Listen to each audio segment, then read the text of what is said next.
est l'un des faits divers les plus médiatisés en France qui continue de faire couler beaucoup d'encre.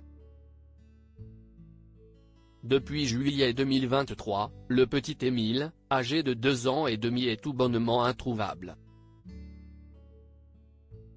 est dans le hameau du Haut-Vernay, dans les Alpes de Haute-Provence qu'il a été vu pour la dernière fois.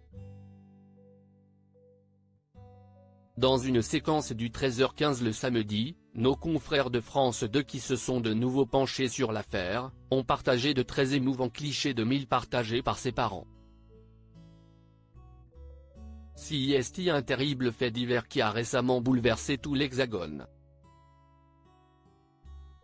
Le 8 juillet dernier, le petit Émile tout juste âgé de 2 ans et demi disparaissait dans le hameau du Haut-Vernay, dans les Alpes de Provence.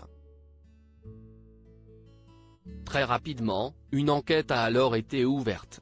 Après d'innombrables rebondissements le 7 novembre 2023, les enquêteurs ont acté une énième opération de perquisition dans la région qui fait depuis plusieurs semaines tristement la une des médias. Touristes ou locaux localisés dans le hameau ont dû répondre aux multiples questions des gendarmes. Ce week-end, les téléspectateurs du 13h15 le samedi sur la 2 ont pu découvrir un nouveau reportage axé sur l'affaire.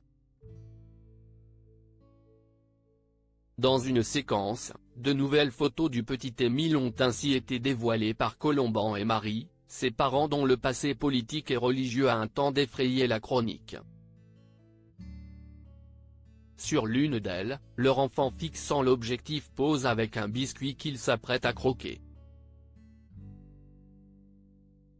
Sur la deuxième, le petit garçon pédale fièrement sur un petit vélo dans un décor de carte postale. Une image immortalisée avant ses grandes vacances. Pour rappel, Émile était venu séjourner chez ses grands-parents durant la période estivale. Ses grands-parents préparaient leur voiture pour une sortie lorsque le petit garçon a échappé à leur vigilance. Dans un poignant documentaire de BFM TV, le maire du Vernay avait partagé son immense tristesse. On a improvisé une battue de recherche. J'ai cherché. J'ai appelé Émile parce que comme si je cherchais mon petit-fils. C'était tellement fort que encore en moi cette angoisse de vite retrouver Émile en voulant absolument éviter qu'il passe une nuit dehors. Des voisins s'étaient aussi allés à quelques confidences. La grand-mère d'Émile m'a dit qu'il avait fait la sieste à 17h. Cela m'a paru bizarre pour un petit. Et l'un de ses oncles, de 15-16e dents, avait l'air en colère et répétait « Ça devait arriver de toute façon, Émile est intenable », a rapporté l'un d'eux. Un autre prénommé Gilles a alors renchéri. Il y a beaucoup de gens qui, on ne sait pas pourquoi, ont raconté des choses alors qu'il n'y avait rien à raconter. Il ne faut pas accuser le voisin. On a dénoncé beaucoup de gens, on se croirait pendant la guerre.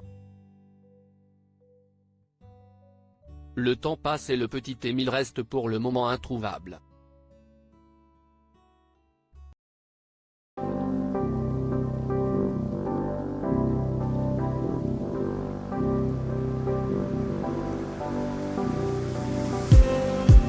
Just need